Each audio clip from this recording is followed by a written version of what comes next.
شرم نمیدونی؟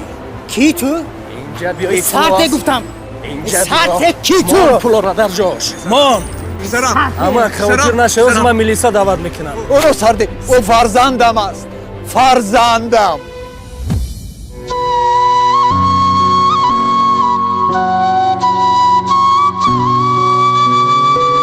ای مردم فرزندهایتان را خوب تربیه کنید تا فردا دردی سرتان نشود. فرزند نیک باغ پدر، فرزند بد داغ پدر.